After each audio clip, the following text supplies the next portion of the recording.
You hear that music that's coming up. Da, da, da, da, da. I never watched it. We're singing in the rain, yeah.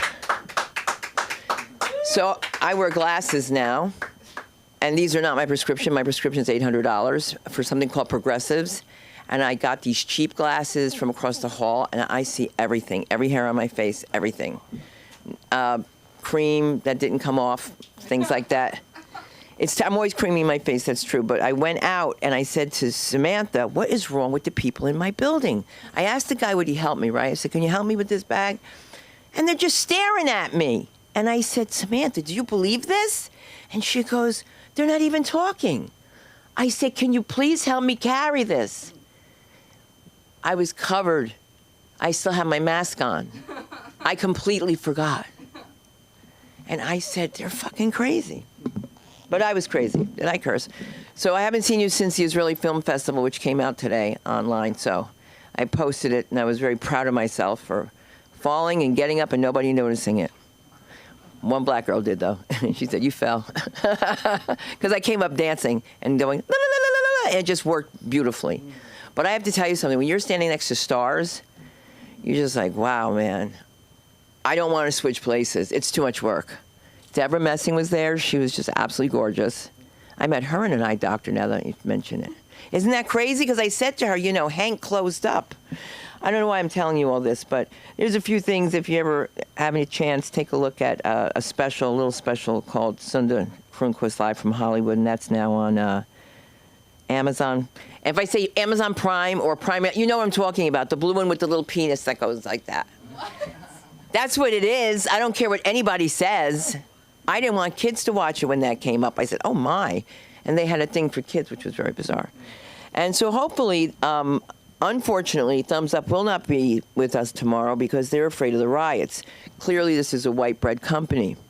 We're not afraid. We can always put color on us. I'm kidding.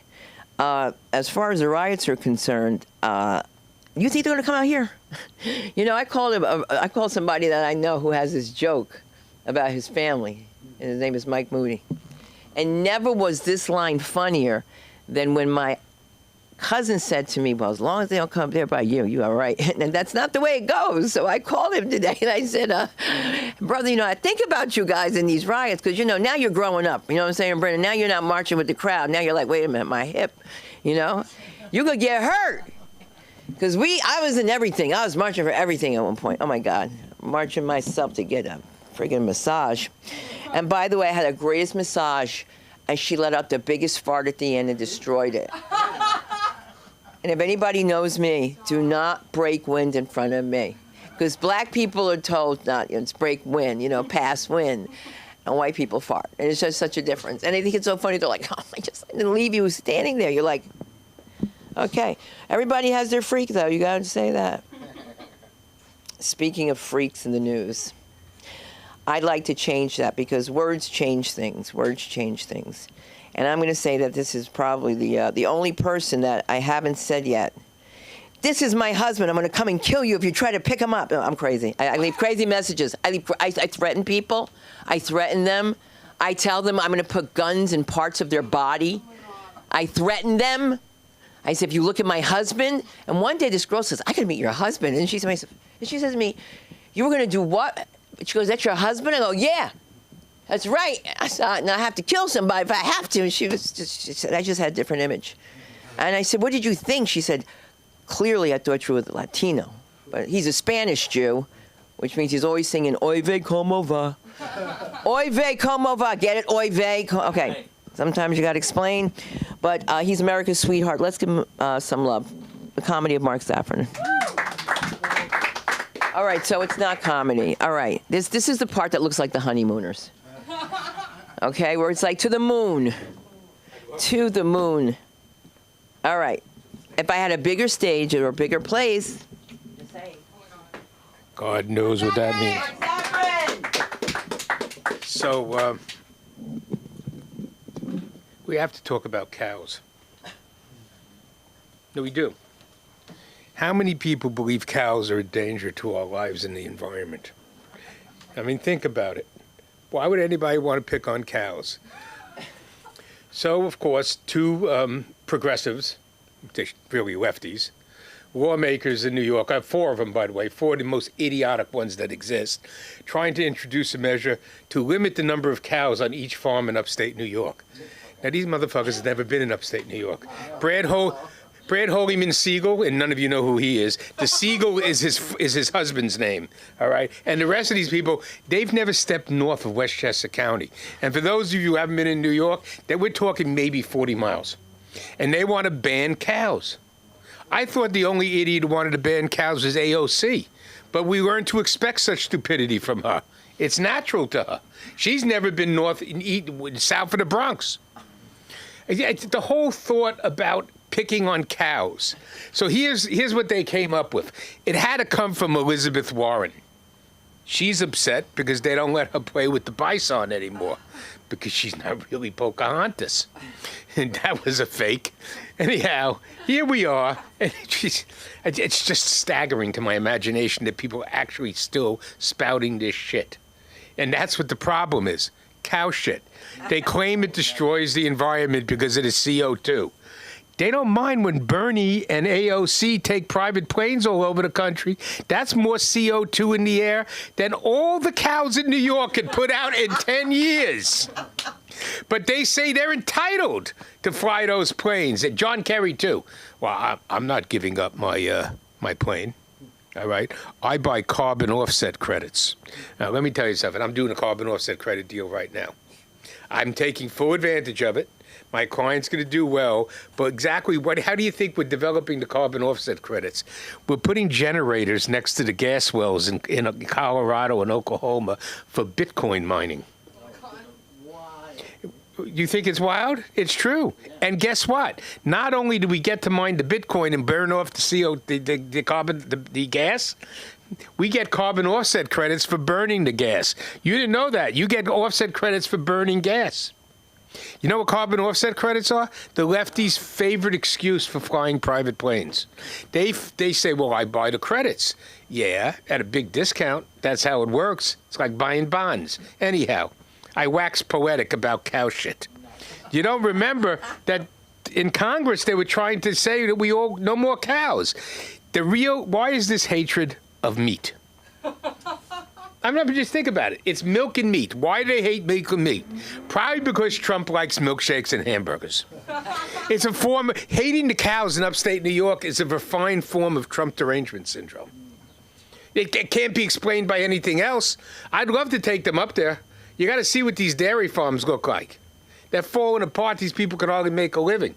So there's one guy, he said, well, the family farms are being pushed out by these giant corporate farms. So at least 10 people chimed in and said, my name is something, God knows, some Dutch name I'll never pronounce. I run 1,500 cows with my wife, my children, and the rest of the family. That doesn't sound like corporate America to you. And I'm going to tell you what they're upset about. Chobani. Chobani.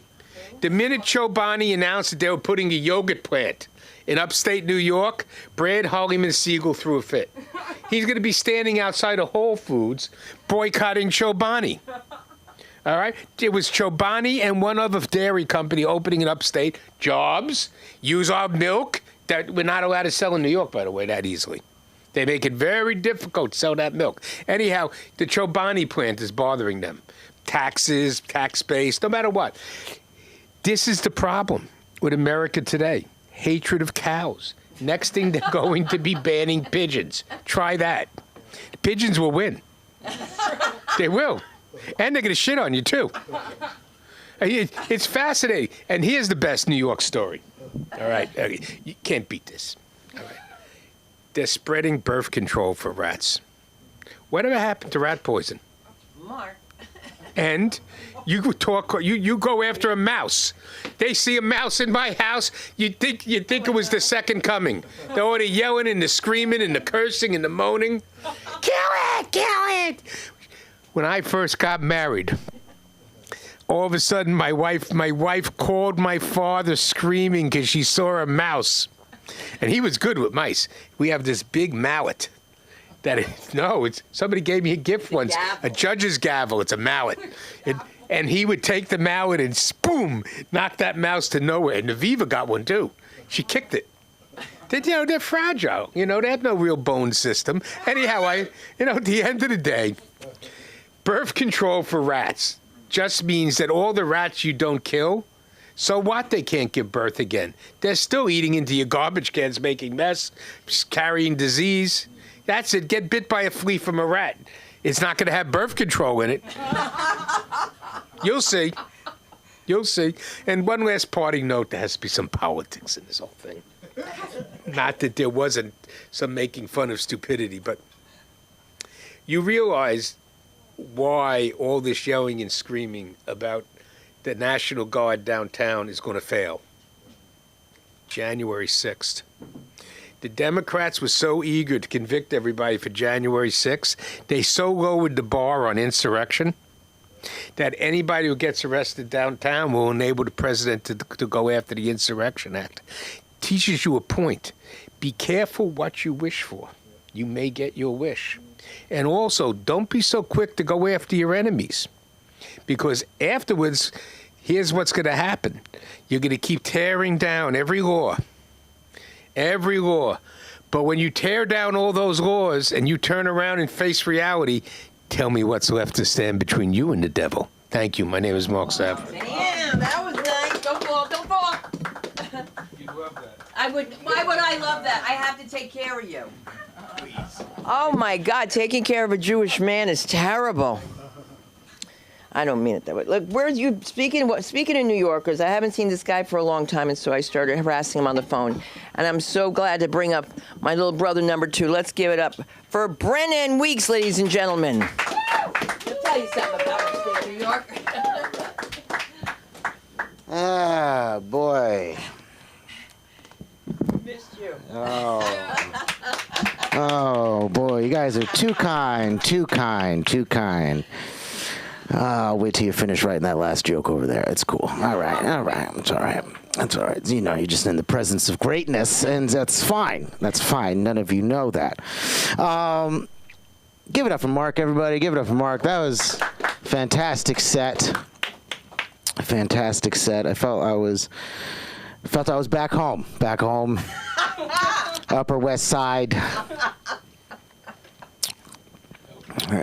Cows. West 89th and Central Park West. Okay, that's where I was born. But I grew up in upstate New York. All right, upstate New York, over around Albany with all those cows. It's a big issue. It's a big issue. There's gonna be a lot of poor whites that are gonna be out of a job. All right, we gotta save the poor whites. It's so crazy. I've done comedy during most of the national crises that have happened within the past 20 years. And there's like a tremendous amount of pressure to have comedians like put out material during this, you know? And I just want to say right now, I feel the safest I've ever been during a national crisis than here in a dark room with you. All right? I'm in a room of Jews, and this is the safest place right now in the middle of Westwood. Wink, wink. All right, just kidding. Nobody's coming. Nobody's coming for you. This is the thing, right? It's been so safe. I haven't heard any Jews die since October 7th. Right? I've heard you guys have been pretty good. I'm just kidding. You guys got tight on that one. You got tight. You got tight on that one. Come on, loosen up. Loosen up a little bit. I'm done with politics, right? And just the sanctimoniousness of everybody, right? We're all victims. The fucking Palestine protesters are all victims of some shit. Queer people are victims of shit. White men are victims of shit, right? Black women. I can't stop hearing how fucking magical black women are, all right? I'm reminded every time, all right? Some black women, if you smell under your armpits, they're kind of musty. I'm just kidding. Who's getting offended? It's fine. I don't give a fuck. I look at politics like this game, like this sports game. You know, just like there's two teams, right? In every argument, there's two teams. There's always, you know, the white team. The white team is always the good and true team that you believe in, right? And then there's always the devil's advocate team, which is always red and evil, right? Everybody just wants to disprove your point, you know, and so many comments, so many things that are just kind of geared to whatever you believe in, you know? I don't know. My first time doing stand-up, I was in 7th grade. 7th grade, my math teacher, Mrs. Weaver, told me that I would be a great comedian one day. She made me do a rendition of Bob Newhart's The Driving Instructor at my middle school variety show. And I thank her every day for telling me that I should do that, right? Because if she were alive today, I'd kick that bitch in her throat. This is an awful choice. I could be a tech bro right now. I could be a tech bro. Could have started coding? No, I did drama. Could have taken C++, but no. I wanted to roll in Pecos Bill, whatever the fuck we did that back then. It was the stupidest play. You know, posting clips during a national crisis is unhinged behavior, all right? How many people you've seen try to post reels in that fucking stand-up algorithm group right now? It's not getting any traction. No one cares about your clips right now. People are dying. Pick a place. Pick anywhere somebody's dying. They just bombed a port in Sudan. That's like the only connection to like the Red Sea, and it's like it's gonna be so fucked up. And there's a proxy war between Turkey and the UAE. Nobody's even talking about that. Okay. All right, I gotta catch you guys up because my personal life is always something that I like dumping on here because my therapy subscription keeps fucking getting disrupted because I don't pay for it. Okay. So at the end of December, I stopped doing drugs. I've been sober. I stopped doing drugs because I almost died at an orgy. All right, I've checked off all the boxes, all right? At the age of 38, I have fulfilled every single one of my sexual fantasies, all right? I'm going to say that right now. You can do that. You can do that. Any of your little categories, right? If you believe and do enough cocaine, you can fulfill any of that. Or if you sell cocaine, because that works too. Yeah, selling cocaine definitely helps. You can do whatever you want.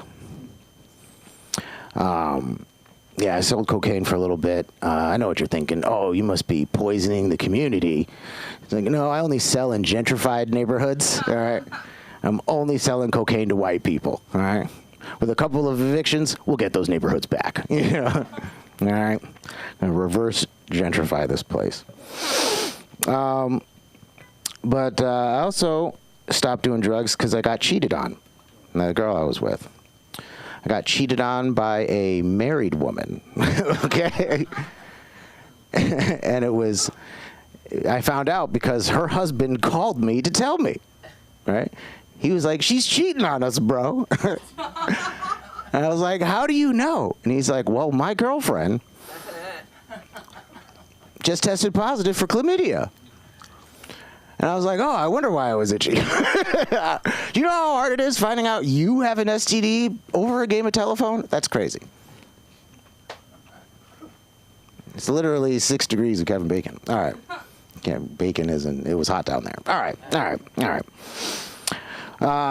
You know, I knew she was cheating on me because we were having sex one time. And I was behind her, and I was like, yeah, you like that big black dick. And she turned around and open mouth laughed at me. And the problem is, I'm half black. But I was giving it my all. I was doing my best at that point. I was really putting the work in. Yeah, so I was in a dry spell for a little bit. And nothing gets you out of a dry spell than a big girl. All right? Beautiful big girl. BBWs. All right? Definitely got to have the first B to deal with the other two. But still. Big, beautiful girls, man. I dated this one girl. She was in the film industry, right? She came in. She was very cute, you know, very stylish, very hip. Just a little big, you know what I mean? Like like EA Sports. You know what I'm saying? Like that big, okay? Like it was cool. Went out for dinner, went out for drinks, $300 on me, all right? Paying by the pound, all right? And we got back to her place, and I didn't fit on the bed, all right? I felt like one of those quarters in the Science Museum, you know what I mean? Just sitting around the rim, all right? And we hooked up, and it was fun, right? Felt more like wrestling, you know? Thank you. You know how hard it is trying to keep your dick hard and the legs up at the same time? It's fucking, you gotta divert your attention. It's crazy. It's like AB, you know, like a Mortal Kombat, or like, okay. Trying to do a fatality, just trying to keep your dick up? Okay. Or like Angry Bird, the fucking Flappy Bird game when you had to like keep it like going between the tubes. Like, yeah, you had to like lift her up and fuck. It's great. Okay. Anyway, that was an act out that I'm working on. But I got home that day and I took a long, hard look at my bed. Right? And I said to myself, structurally, this isn't going to work out. Because my bed's made out of wood. And I was thinking I had to go to Home Depot, right? And I was thinking of schematics in my brain like I was Russell Crowe. Because if I'm going to sleep my way to the top in this industry, I probably have to construct it myself. All right? Thank you guys so much. I'm Bernie Weeks. Bye. They find you. You don't. They don't find you. Wow. Well, no, he doesn't. They lied. He's got gonorrhea because it burned. But, you know, I was trying to think of the last Jew that got burnt, and as a matter of fact, you missed one. Colorado, that's right. They threw a... That's true. That's quite... I'm sorry, too. Let us start. Don't let me start adding it up there, boo. Was it Miami? Where the guy was... This is Boulder, Colorado. It was a Holocaust survivor. And that is just so fucking crazy. Like, can you imagine, though, seriously, like, you fucking come out here and this shit happens. Like, you're like, you fucking... Let me just tell you this. I had a Holocaust survivor in my building, and her name is Regina, and she lived to be 101. She used to be with Steven Spielberg all the time, and a lot of stuff. She's been talking and trying to educate people, because I didn't learn about, I grew up with an Italian, you know what I mean? And all I knew is how to say Jew was Morte Christ. That's all I knew. The Morte Christ, that's it. And I knew the deaf people go like that. That means Jew. That's terrible, right? Because, I have a few here sometimes. But I don't know where I was fucking going with that, and it doesn't matter, but I have to tell you, I did the, I was telling you, I did the Israeli Film Festival, and it's so different when you're standing up there. They tell me at the end, here it is, it's a comedy show, it's wonderful, it's great, and they change the teleprompter, and they tell me that the parents of the hostages have arrived, and we're going to bring them on stage. This is not the time to do the nail salon routine that I do. Do you know? Exactly. No. Exactly. Oh, boy.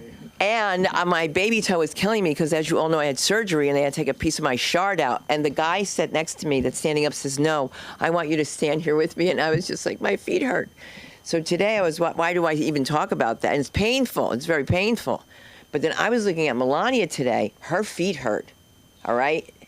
Her feet. There's no way you're walking in these shoes and they're pointy. And she's not Asian, but she's getting more and more looking like my daughter.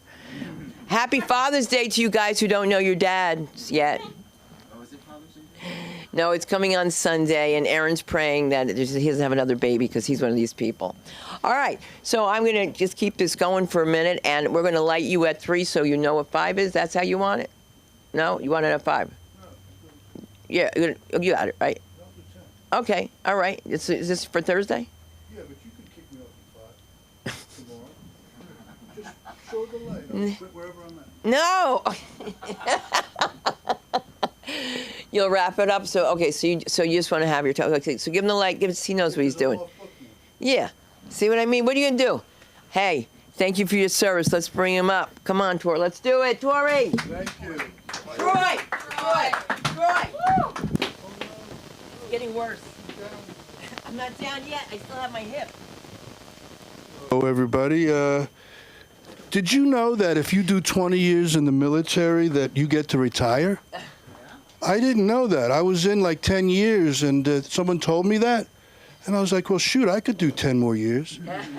And what I didn't know, though, is after you retire, they can recall you out of retirement. And I've already I came out of retirement twice. And if that drunk heckler don't shut up back there, I'm going to come out of retirement tonight. I'm from New York originally. You learn to be tough in New York. You learn to walk with confidence and look people right in the eyes. And every couple of blocks, you mug somebody.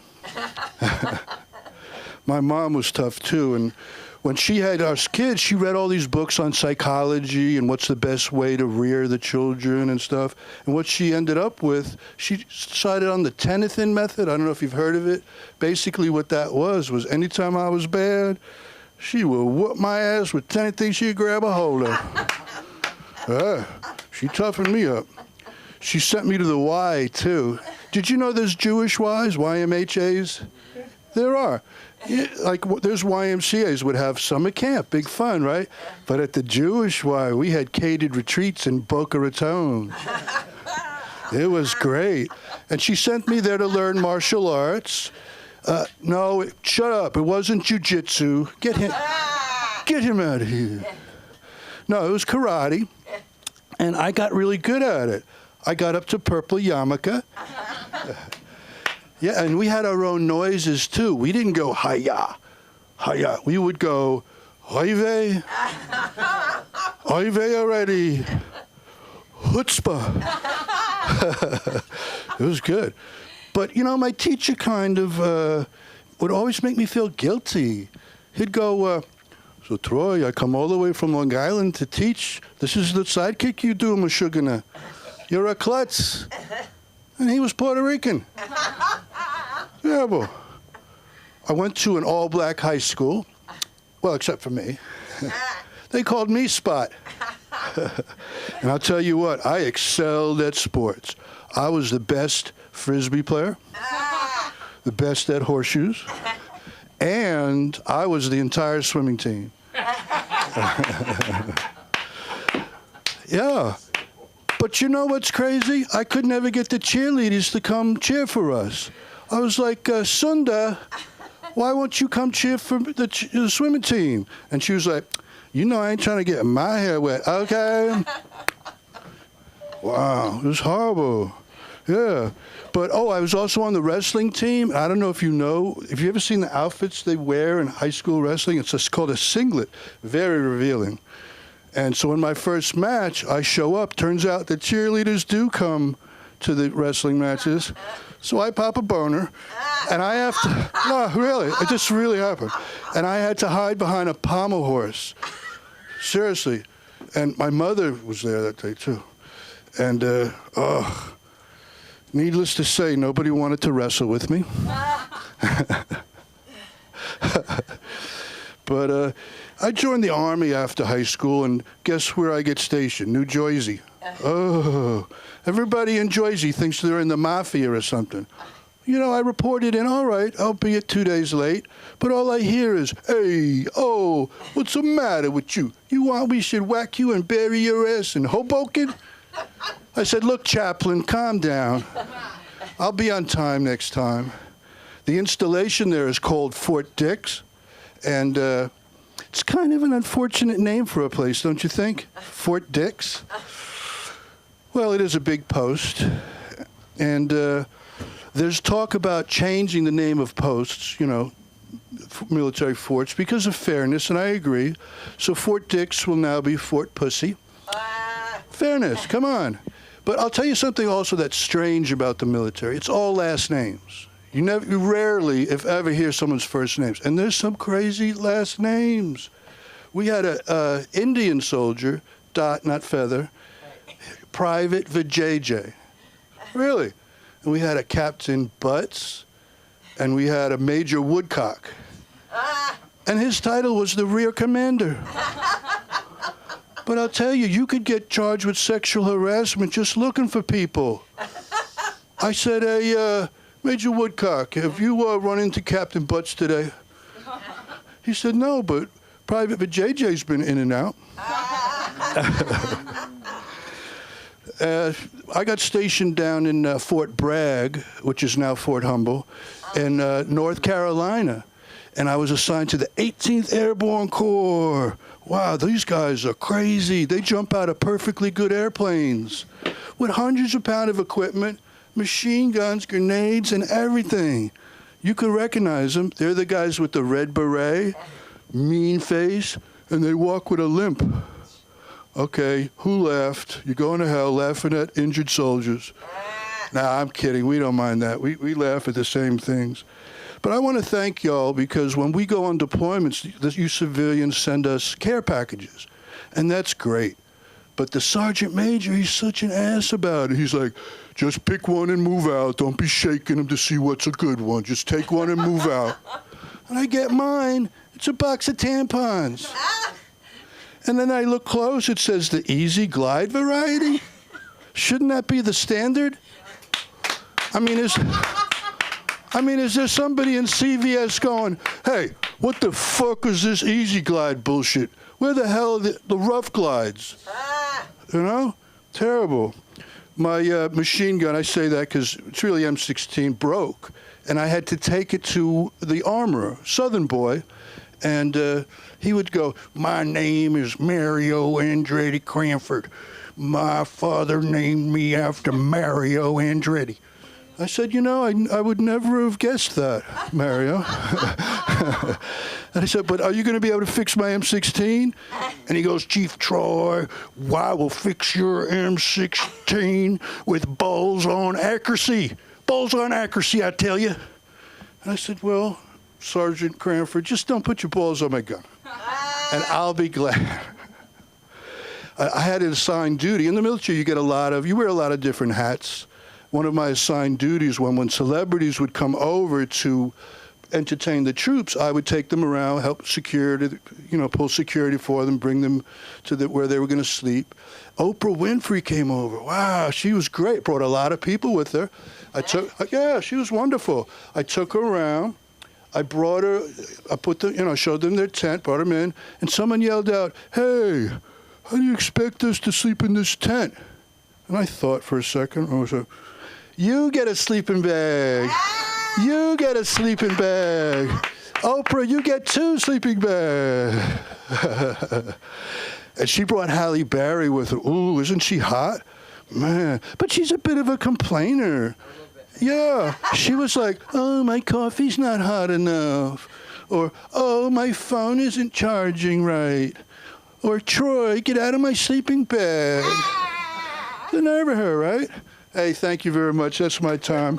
I just want to tell you, I have an Instagram site now that I'm managing, and it's for all comics. They send me minute clips, and we're going to put it up there. We're going to have contests and prizes, and this is the name of it. I love it. It's the Trojan Horseplay, and I want to give this to Sunda. I want to wear it. No, You may wear it. I love T-shirts. Yes. See, my name is Troy, so I'm a Trojan.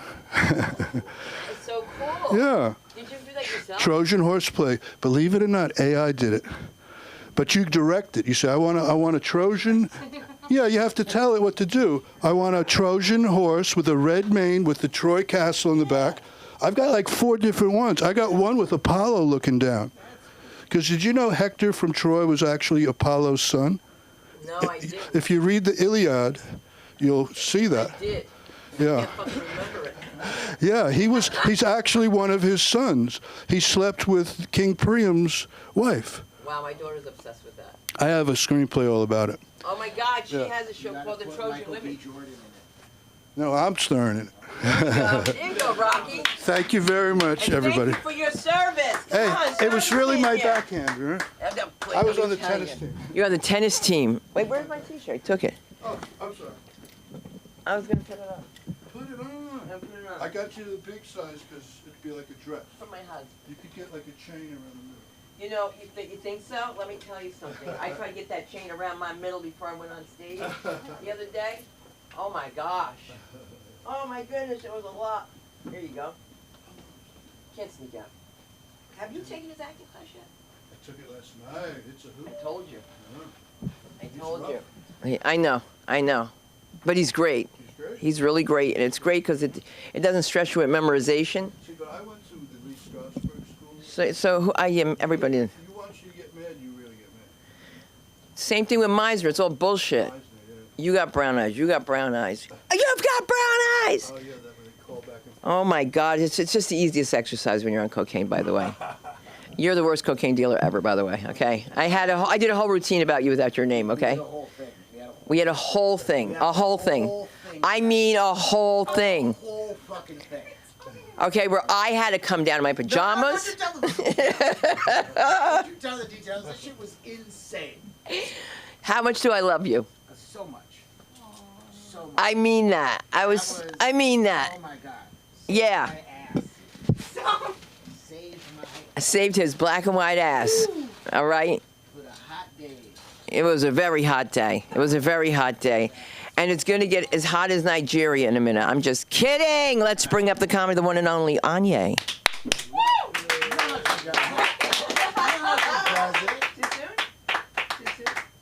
Oh, you're writing? You're still writing? Anye! Yes. Oh, I love that top. Yep. What's good, good people? How goes it? I know. Thank you. I was trying to get my energy up. I just left practice. I had work. No, I had practice. I was coaching some of my kids.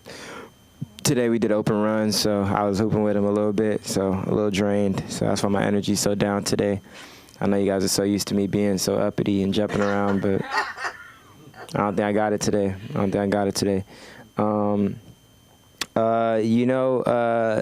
It's usually people wait to the end of a set to promote a show, but I'm not doing that. There's a show tomorrow at the Ha Ha Comedy Club. You guys should definitely pull up.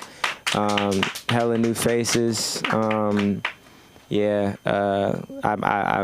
doing a set there. But if you're tuned in here, it may be the same set. It may not be. I don't know what I'll do.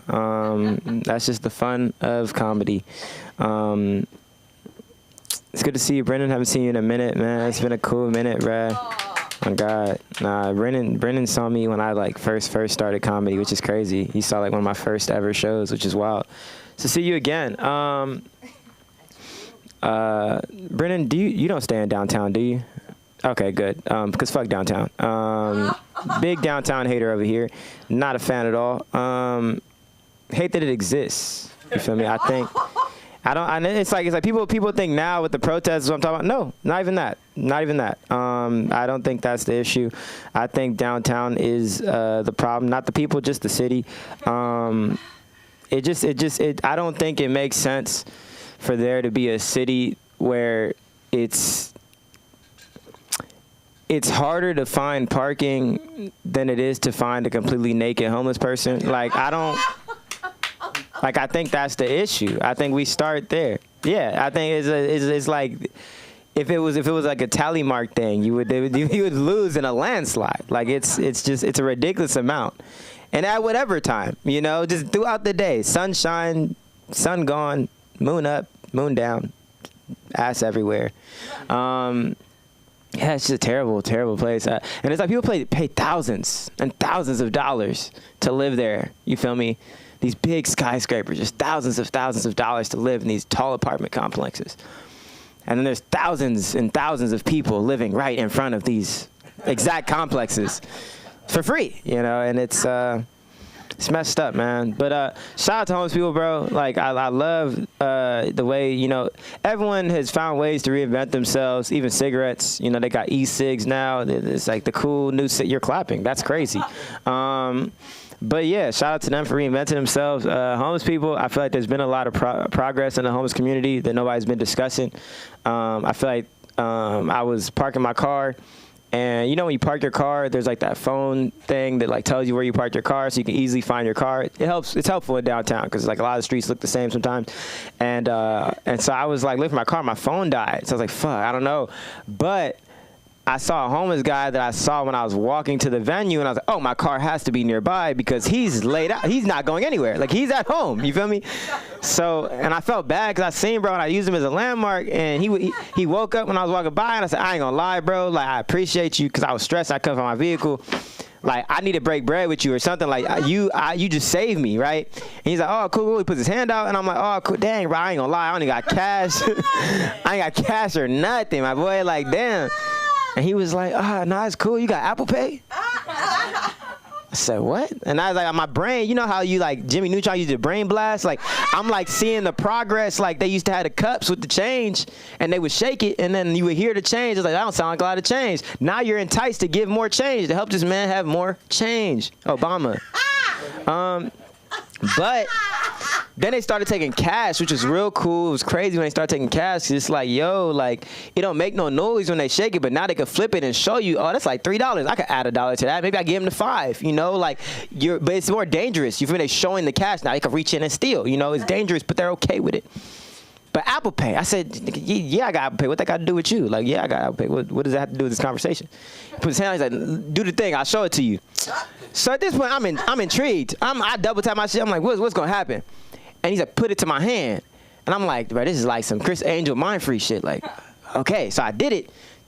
I said, what? It worked with the bare hand? With the Apple Pay to the bare hand? Still got the chip from Elon? Like, how did this happen? Is he tapped in with the Tesla people? Like, damn. Nah, speaking of Elon, bro, I don't keep up with celebrity breakups, but damn, this one's good. This one's good, man. This was good. I was like, man, the way Trump was showing Elon off, like when you finally get that girl that all your friends knew you was trying to get, like they just, everywhere you go, like grocery store, me and Bae, you feel me? Laid up with her, you feel me? Like, you be excited to show it off. Like, they was everywhere together. They did everything but hold hands. Like, they was always together. They went golfing, had bro watching his kids. Like, this was a relationship. Like, Pride Month, let's accept it. This is beautiful. You feel me? Be proud. I love it. I'm an ally. I supported that. I'm like, you know what? I don't like what y'all stand for, but I love that you found love, and I love love. You feel me? I love love. I love love, man. They was cute a little bit, you feel me? Not my cup of tea, but they was drinking each other maybe. I don't know what they're into. But the breakup was public, and it was toxic, man. You could tell there was real love in there. Like when they was talking, like, you know, when you break up with that one girl and y'all had like really good like chemistry when y'all was together, and y'all break up and it's just like toxic. It's like you're mad that it ended. You feel me? You just airing out everything. Like, she don't even wash her feet in the morning. Like, what is that? He was hanging out with Epstein. Like, girl, you knew that when you was kissing him. Like, why are you? They was crashing out on each other. I ain't gonna give him no more money. Like, this is a relationship, y'all. It really is a relationship, bro. Like, if you really think about it, there's no way they didn't have sex. Like, there's no way. There's no way. Like, there's the vitriol. He's sexually frustrated, bro. He misses him. They miss each other. I love love. I support that for them. And people like, some people hear this and they're like, oh man, Anye talking about homosexual humor. This is crazy. I've never seen the side of him. Honestly, gay people are really cool to me because I have a gay brother and he's always been cooler than me. And when he came out as gay, I was like, damn, he's even more interesting. Like, he's buff, he's tall, he played sports at a very high level, D1 football. Then he came out as gay. I'm like, bruh, let me have some attention. I'm like, so I'm up here. Like, at least now you have to look at me. Nah, but gay people are cool, man. I grew up with a gay brother, and he wasn't closeted. He just never really told anybody because it wasn't our business. You feel me? Like, I was never gonna sleep with him. It didn't matter with me. But like, I always knew my brother was different because he had just impeccable style. Like, he would dress a certain way, and then like 5 years later, everyone's dressing like that. You feel me? Like, why are you 12 with a cardigan? Like, bro, what are we? My mom he picked this out himself, and it's fly. Like, my mom asked him to borrow it. Like, what are we? Because he's just so the swags. But yeah. I don't know. I don't tell my brother some more. I just saw my brother recently. He came out for my dad's surprise birthday party. That was fun. That was cute. It was beautiful. And I mean, I thought back to this story I used to tell on stage of when I realized that I wasn't the one that was gonna save my family through sports. You feel me? Like, I realized that very quickly at a very young age. There was a moment we were with my grandma, and we just went to a swimming lesson. Yes, I'm black and I swim. I just shocked somebody. Hello.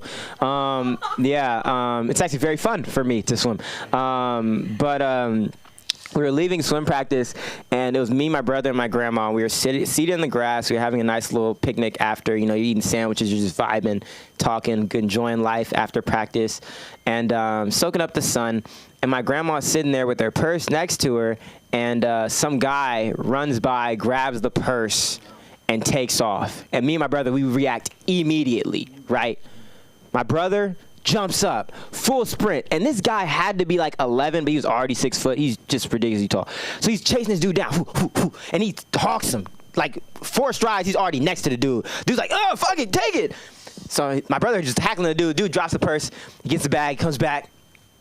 And I tell you, both of us reacted. My reaction was, oh, no, come back. Like, that's all I had for him. Like, I had no physical, like, this is it. Like, shit, the purse. Like, that's when I knew it wasn't going to be me. Like, there was no, like, fight or flight. I am catching that flight. I'm catching the flight. I'm catching the flight, y'all. Unfortunately, that's just my body. But I ain't gonna lie, I did boxing for a little bit. Don't think it's too safe around here. You feel me? I still, I still be doing my little 1-2s. But thank you so much for the time. We got the show tomorrow. Make sure I pull up to Ha Ha Comedy Club tomorrow at 7 p.m. But be there at 6:30. Cause get there early. Don't get there when the show start. Come on, people. Let's do good. Doors open 7. Okay, cool. But still be there at 6:30. I want to see you outside the door. Fuck it. But yeah, that's me, Anye West, on YEWST, tapping with the kids. Let's get out of here. Thank you, Anye. Clap it for Soon to come back to the stage. Thank you, Anye. I can't believe that this is happening during a riot, but you know what? My first show ever happened during the O.J. Simpson thing. And I didn't tell anyone. And this black woman came downstairs and said, y'all gonna have to stop this show. And I said, what happened? And she said, come over here. She said, Dan got O.J. I said, they killed him? She said, no. She said, let me show you. And so I watched for like 5 minutes, 10 minutes. I said, look, you're not coming down here. And nobody knew that O.J. Simpson was being chased. I held an audience captive.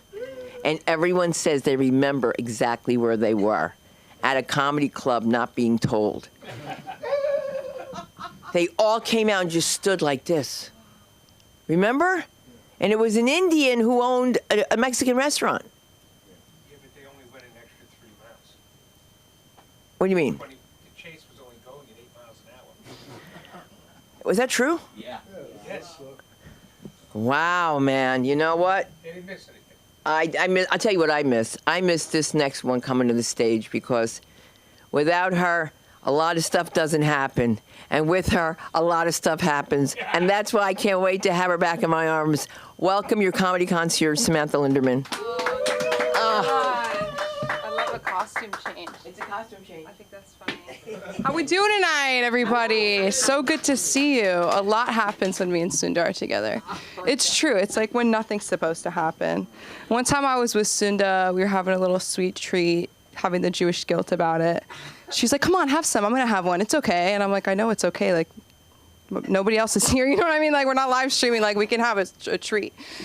And these two, do you remember this? These two, like, skinny 20-year-old guys were walking by. And she goes, I'm going to reverse it. And I was like, what? And she's like, shake those skinny ashers, boys. And they were like, what the fuck? And it was so empowering. It was so special. What did you say Italians call Jews? What is it? Morte Christ. I learned that because Sunda visited me at the hospital when I got my wisdom teeth. She's real. Like, you guys, that was a real thing. My wisdom teeth, it's comparable. No. And there was this guy, like, a patient laying in the bed, and I think he's dead, and they haven't put the sheet on yet. Like, he's having a final tour of the hallway. Do you know what I'm saying? And he sees Sunda. Of course, she has her Jewish star. You don't need glasses to see that. Like, it's, like, big. You know what I mean? And he gets up from the bed. He goes, Marta Chris. And he goes back to, I don't know, a limbo state. And I'm like, I just learned a new word. That's so exciting. That's so exciting. My cousin was like, I was bullied at school because everybody called me a Christ killer. And I was like, because nobody wants to talk about your personality. You know what I mean? You know what I'm talking about. I was like, it's not that you're Jewish. It's like who you are, you know? Like, you can convert, but you can't. No therapy's going to change that. Now they're all in family therapy. It's so crazy. I'm like, too little, too late. No, it's okay. I'm not going to do any of this tomorrow night. I have people coming now. As soon as, like, we shouldn't do it, I'm like, too late. I'm bringing I almost got Miriam to come. That's my aunt. Oh my God, she's special. She's really special. She came to my apartment And she looked at, we were like going to get an orange couch, like not a bright orange, like Subaru, but like a burnt orange, a nice, or like, are you wearing orange? I can't tell. It's kind of like, it was like nice, you know what I mean? And she was like, girls, don't do anything stupid. If you're going to get a couch and you want something fun, why don't you do like, you know, a beige or an egg? And I was like, what are you talking about? Egg? Anyways, I'm just saying eggshell. That's what it was. I was like, eggshell couch. I was like, I don't know. I'm not skinny enough for an eggshell couch. No, it's stupid. That's stupid. That's stupid. There's a lot of Ozempic going around lately. Not for me. It's in my parents' fridge, and I'm like, should I try it? I'm sober too. I'm like, but should I try it? Would that be relapse? No. I'm like, no, stop. The Ozempic. No, because I'm still under 25. So I feel like me, under 25 and Ozempic, Leonardo DiCaprio, that's how we shoot to the top. You know what I'm saying? Everybody knows that I Uber a lot. I don't have my driver's license. Now I'm just waiting it out. I'm like, if I get famous, I'm going to have people drive me around anyway. You know what I mean? I'm like, maybe, she's looking at me like I'm crazy. Like, maybe if I wait a little longer. But I realized that, like, I really do have a face that only an Uber driver can love. You know, like, I don't know what it is about me, like, when you're in the front seat and you can kind of see me in the rear window, but it's like, that's like I don't know, it's like, that's where I win the most with men. Yeah, they're all over 50, but it's like it's so nice. I just got a notification on my phone today, and it was so weird because it said Sam, and I was like, what? It was from Uber, and it was like, this is not a dating app. Please stop. And I was like, why would you say that? I don't know. If I'm doing 5 stars, 5 stars. Yeah, a lot has happened in Ubers for me. I mean, I've got booked on shows. I booked a guy on a show. He was my Uber driver, sight unseen, booked on a show. I come back. It was horrible. He was so bad. I was like, he's British. How can this go wrong, you know? If he wasn't British, I would like cross the street when I saw him. You know what I mean? Like this big, white. I'm talking about like bald, like no hair, like. Anyways, I was like jealous. Hairless. Yeah, I shaved my head. I did. And then not only just my dad, like other parents were like, I didn't know you were a lesbian. Like, oh my God, that's so great. Everybody started calling me they. And I'm like, that's great, but now you're like, you know, projecting. I don't know, like that feels wrong to be like, tell me what my pronouns are, you know? This cute little gay person came up to me and was like, you are so giving queer.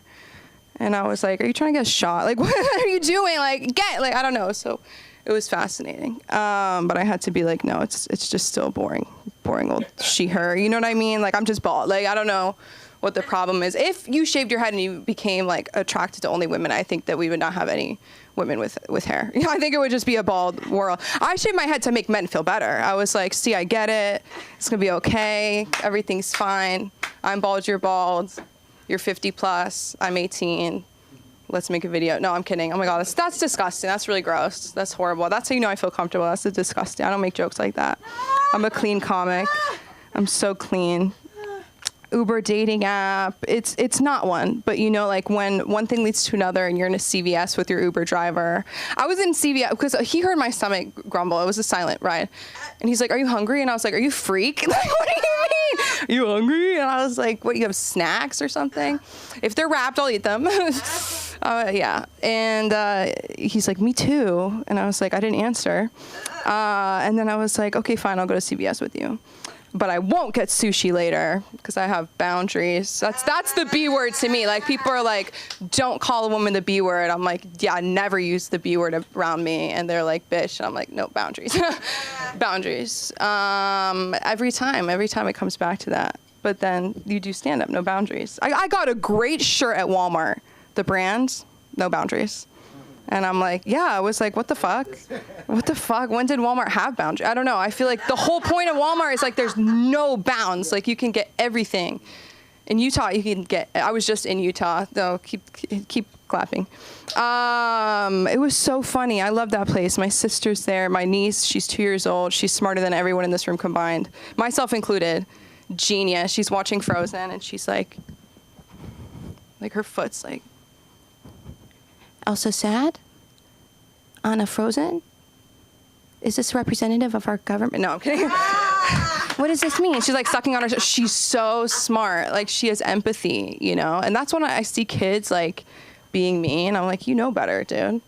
You know better. And also you would have bullied me when I was a kid. And so now I'm triggered. No, I wasn't bullied really. I kind of just like did it myself. I think that that's a comic thing where it's like, let me get to it first, you know? So that's really fascinating. I went to Emerson down the street. This is all not all I was going to talk about. I do this all the time. I know Emerson. We had a uniform, and I still got made fun of for what I wore. Like, do you ever wear a skirt? And I was like, it's a skirt, you know? Like, why would you do that in the middle of English class? You know? I was also this height, so I think nobody wanted to, like, mess with me. One time I was in theater, believe it or not. Believe it or not. I was Willy Wonka, yeah. Calm down. Gender bended. Gender bended. Are we okay? I was Willy Wonka. The guys were so pissed. Again, they're all this big, so nobody fucked with me. Do you know how many short men I've been in my life? You know. You know. It's like, no. But with you, it's like, I don't know, but with me, I don't understand why I keep doing it. It's a disease. It's a disease. It's a problem, you know? It's a problem. But at least with Uber, I know they have a car, you know? I wish Uber would be like, lives with mom. Like, I wish it would give me a little bit more so I would know to not, you know, have so much conversation. I was so in a conversation with the Uber driver. All of a sudden, he's like, so the thing that really confused me about the Me Too movement, I was like, wait. No, me too, pull over. And I was like, no, me too. I think my stop is actually on the 405. I got confused. I'm confused. I'm a girl. Don't kill me. Listen, let's go get another girl. And no, stop. That's bad. I've had people be like, you could never be kidnapped. And I'm like, are you calling me ugly? And they were like, no, you just talk too much. You just talk way too much. I'd be like, listen, so I watched Criminal Minds, and I'm sensing that maybe your mother didn't love you enough, and if you want to do some transference, I'll be her, you be you. God, therapy. I'll just end with this. So the first psychiatrist appointment I went to, yeah, I was accidentally high. Accidentally. Marijuana just fell into my body. And my mother's there, and he's like, do you want your mom to come in and give a history? And I was like, yeah, because I'm high, and also she knows more about me than me, right, at that point. She knew me when I was like, you know, so we go way back, me and my mom. And right when I go in, he's like, he doesn't say if, he goes, when was the last time you thought about killing yourself? Rude. Like, you're going to look at me and be like, you thought about it. I'm like, dude, you just want money. Like, stop it. We do the whole thing, like my mom's there the whole time. It's so embarrassing, Mom. And at the end, he gives me like all these diagnoses. And he's like, anxiety, depression. I'm like, whatever, next. ADHD girl type. I was like, it comes with a vibrator? Like, what's going on? What do you mean ADHD? Like, it's pink, you know? Like, I don't know. I'll get, my medication costs twice as much. I don't know. It's stupid. ADHD girl type. Girl boss. Girls get it too. And then he said possible Tourette's. Nice, right? Tears. Oh. And I'm like, why? Like, now I'm a comic. I wasn't a comic back then. And I was like, you think I have fucking Tourette's? If I have motherfucking Tourette's, then my dad has... And he was like, let's only talk about people in this room. Whoa. And I was like, you asshole cock. Like, I went Tourette's on him. And I was like, if I have Tourette's, then you have Tourette's, then your wife that's a secretary has Tourette's. Anyways, I'm not going to do any of this at the show tomorrow. I'm going to have to go to a mic tomorrow. Catch me at, what was this? That's a new song by Lorde, but we're not there yet. So I'm at the Ha-Ha's tomorrow night. You know, everybody's coming. You're going to see a lot of people that you haven't, like Brennan Weeks level, like where are they now? You know, like is going to be there tomorrow night. The food's actually good. The show starts at 8. But the doors open at 7, so I'm gonna be there at 6:15 with an Uber driver. Hungry. Okay, love you guys. It's so good to be back. Love you. Yes. So this next performer is not only a comedian, he's a fantastic actor and teacher. We have the pleasure of having him here with the Film Actors Cafe. Okay, I can't hear you. And so come by. It's every Tuesday, 7 p.m. He'll tell you more about it. Love him. And he's going to be at the Ha-Ha tomorrow night. Yay! Aaron McIntyre! Hey, baby. What's up? So I used to pick up chicks when I was in school. Hey, baby. What's up? Then you show me that tooth, and I'm like, oh, please. I didn't know. A lot of stuff, a lot of topics covered tonight. We got the cows, farting. I couldn't even say fart, right? We couldn't say fart in my house. We couldn't say hell. We couldn't say anything in my house. And then I went into during the pandemic, I went and took care of my mom. And that's usually where people clap. Thank you. I mean, you'll clap for fucking, this guy over here who's now drug-free, but you won't clap for a guy who gave his life to his mother. I did a really good job, though, because she died. Because she would have loved that joke, too. Yeah, but we couldn't say anything. But she used to listen to these books on tape because she couldn't see. She couldn't read anymore. So she'd lay back in her little lounge chair, and she'd listen to these books. And so I bought her Alexa, gave her all this stuff. And one day I came into the room and she's listening to the detective story. And the detectives, the part I walked in on was, and then he ran his hand down the small of her back to her ample buttocks and reached through the crack. And I'm like, get me the fuck out of here. I had to get out of that room because I didn't want to be in trouble for bringing porn to my mom. And I came in later and I asked her how it was, and she was like, it was interesting. So I guess she liked it. She was sitting there smoking a cigarette. And then also talking about the clothes. Anya, man, that's why I wanted to be black. I'm really glad you showed up. I am glad we got some more color in here because I don't like white people. They're fucking judgy. You're all too judgy. I feel like I'm always being judged, and I feel like by people of color, I've already been tried and convicted. So, I am white. I don't know if you've noticed that. And then Sam talking about the bald. Solidarity, man. The bald thing, the people I can't stand are the fucking hipsters, right? They're fucking growing hair up here and then shave the sides of their head like, fuck you, dude, look at this. But I have been getting into the Bible quite a bit. Loving the Bible. It's kind of like two books in one. It's like, you're blessed, but you're a sinner. You're a sinner. And it's very confusing. Kind of goes along with my mental illness. I'm bipolar. Thank you. Woo! Yeah. And also ADD. I don't have ADHD because I'm way too fucking lazy. So I don't have the hyperactive part of it. And it's male, by the way. It's male. It's the male version.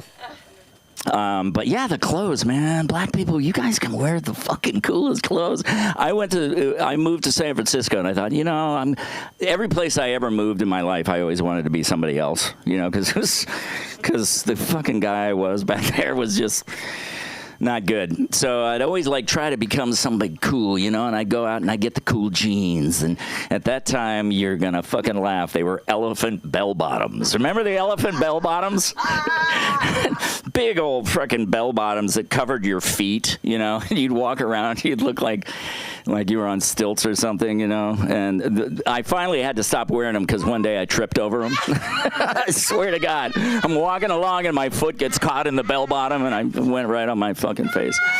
So I moved to San Francisco and I thought, I'll get some new clothes. I'm going to get some new clothes. I'm going to look really cool, and I see this black dude walking down. It's like, that is the fucking coolest pair of pants and the coolest coat. So I went out and I bought that fucking thing, put it on. I looked like a gay rodeo guy, I mean, it was just ridiculous. I looked like an idiot. So I never wore them, and it was really expensive too. I spent like $150 and ended up going into the closet. But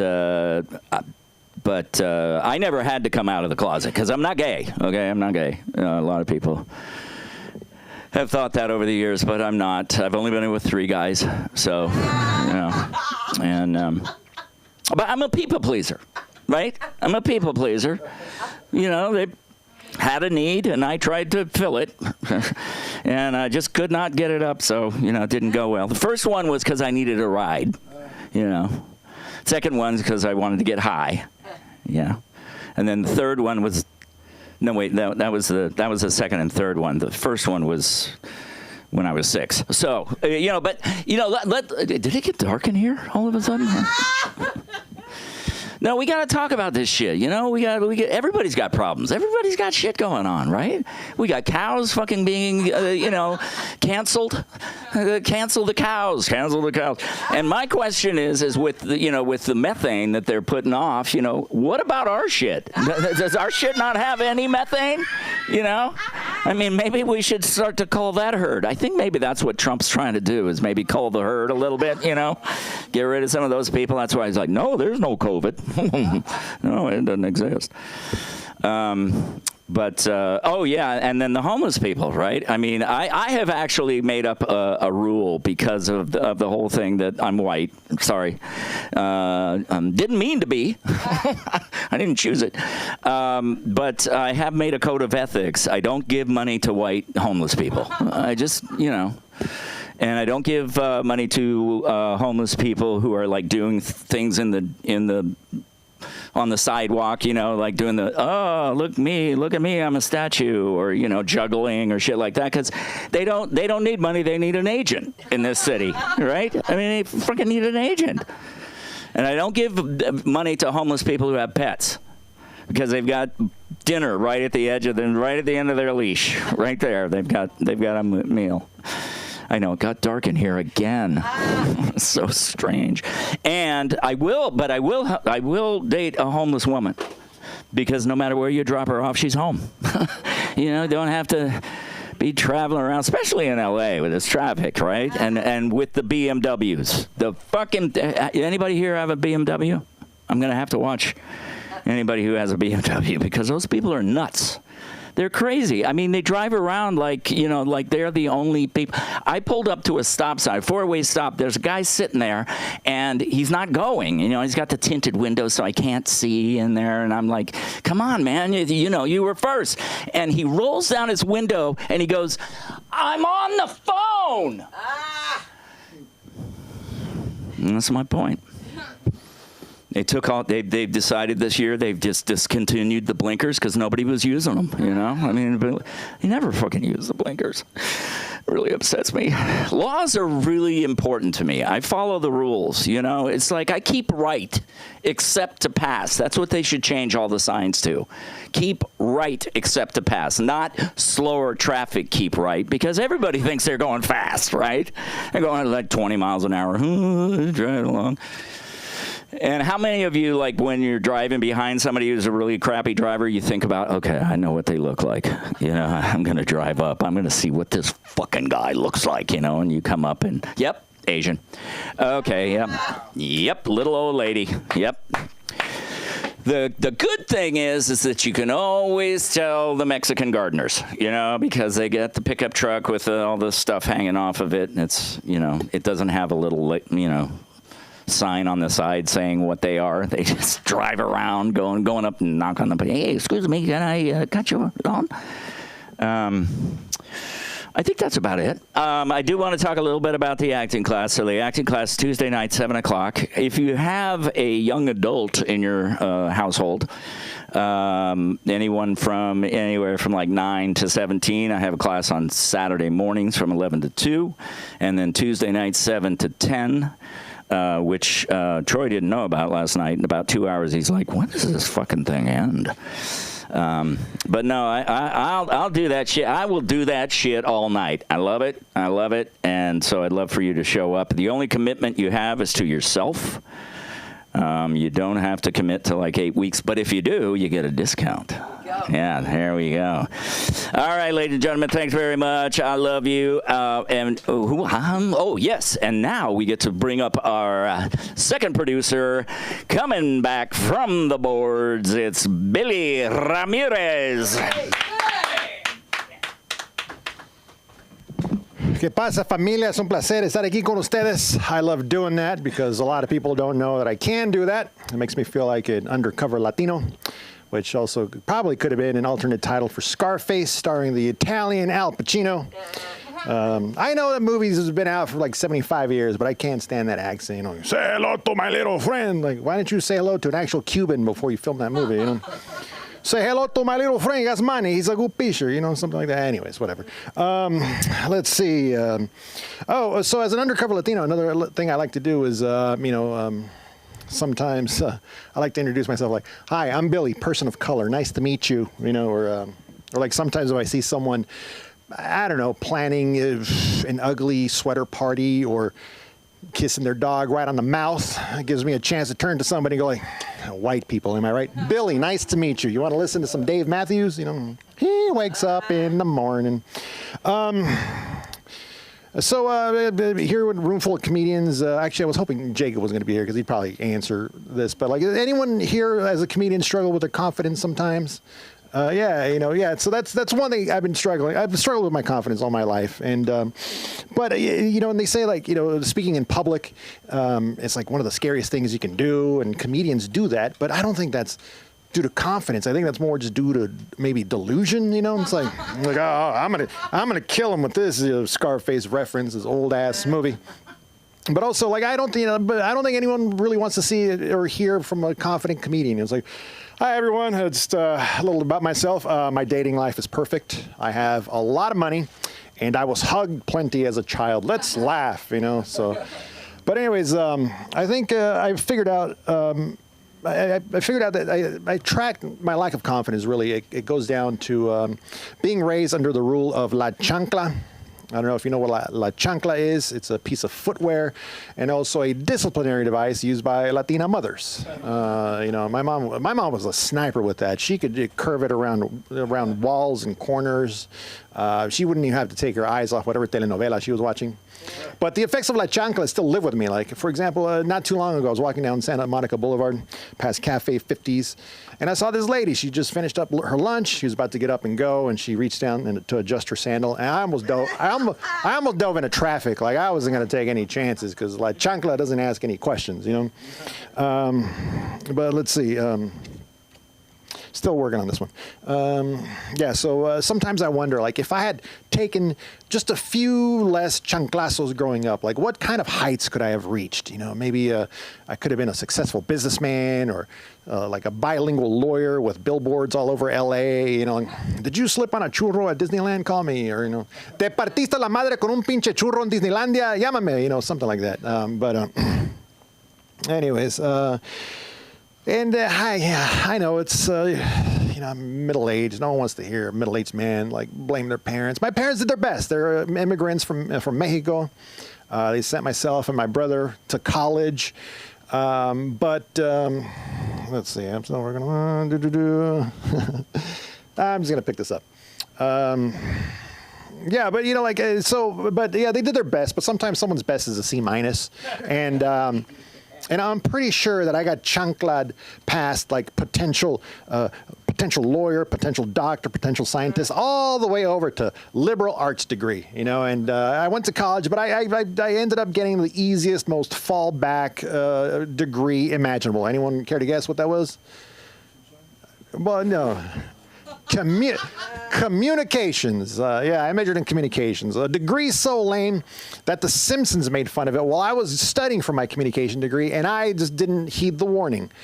In this episode called Faith Off, literally the second episode of the century, the kicker for Springfield University injures his leg in the big rivalry game, and in the locker room, Dr. Julius Hibbert tries to comfort him, and he tells him, "Oh, I'm afraid you'll never play football again. At least you can fall back on your degree and communications." Oh, dear Lord, no.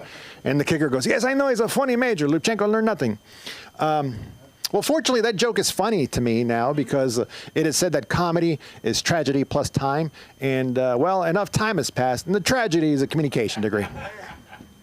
But my lack of confidence kind of manifested itself in me thinking that I wasn't funny enough, or I didn't have any stories to be a comedian. But, just the fact that I'm a middle-aged trying to be a comedian tells you there's something not, dressed like this, something's not clicking well. I have stories for sure. If I didn't have stories, I'd be VP of marketing for some major company and have like a KY 401 or whatever it's called. But no, instead I have 5 different side hustles right now going on. And like, for example, one of them is doing moving, and which is nice because I need the money, and sometimes I don't feel Mexican enough. So it's nice to do some manual labor every now and then. Doing labor with manual. But I just got to start organizing this Hoarders episode of a brain and start tapping into the stories. Like, the guest room is full of useless trivia about 1990s NHL backup goalies, and then the garage is full of empties from a past drinking problem and physical copies of Smokey and the Bandit, and then the rest of the house is just stuffed to the rafters with pure uncut childhood trauma, stuffed in boxes labeled "open at your own risk." I just got to start tapping into these. Into my trauma reserves that have been aged for decades in anxiety barrels with subtle hints of people pleasing and shame and strong notes of emotionally unavailable parents. So again, I mentioned my parents, but check this out. So I'm convinced that my dad killed my mom, and I think he did it using poison beans. For real. So check this out. So my mom had cancer for 19 years, all right? She went toe-to-toe with multiple myeloma for 19 years, and she keels over and dies the week that my dad leaves her to go move to live with family in another state from his first marriage. And before he did so, he left her some food, including some beans. Okay, and when my brother and I went to go pack up her apartment, there on the stove was a fresh batch of beans that she was eating. So like, and then who's going to investigate? Oh, there's a cancer patient, 67-year-old cancer patient. I don't think it was the cancer. I think it was beans. Could you investigate? No one's going to do that. But I know poison beans sounds weird, right? But you got to. All right, let me just add some more context. So when I was a kid, my family, we lived in Mexico for 3 years. Okay, and when we came back, my dad developed a flesh-eating infection in his left leg, okay? And he claimed that it was because a rival from his town poisoned his tortillas with dirt from a graveyard. So when you have that information in your back pocket, poison beans don't sound that weird, does it? Anyways, that's all I have for now. But hold on, I know this whole story about the poison beans might have been kind of a bummer. But you're in for a treat. You're in for a treat though, because before I leave, I'm gonna grace you with my top 3 favorite 1990s NHL goalie names in descending order. All right, so I know everyone, hold on to your butts. Number 3, Darren Poopa. Number 2, Pokey Reddick. And number 1, Ron Tugnut. And honorable mention goes to Darcy Wakaluk, because Wakaluk sounds like something you would say when you stub your toe in the dark. Anyways, so my name is Billy Ramirez. You can find me at BillyRamirez.com and on Instagram at Middle-Aged Muchacho. And Sunda, you're going to close it up? All right, please welcome back to the stage our rocker queen, Sunda Kronquist. Oh, rocker queen. Yeah, I rock when I fall. We want to tell you guys also about the Right Club that's on Tuesday nights. Is that... Billy? Sundays. Tuesday, not Tuesday. Sundays at 1 p.m. And it's with Dustin Chafin, a dear friend of mine from New York, and also helping put together this LASC NYLA thing where we go to New York because you guys got to perform in New York. You have to perform in New York. You have to perform in New York. Right, Mark? I mean, it's true because you're not going to, it's just a different vibe where people are not nice to you.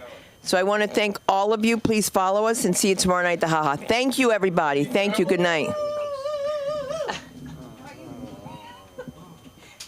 When things happen, you can't be doing that. Yeah, I'll come through. I'll call the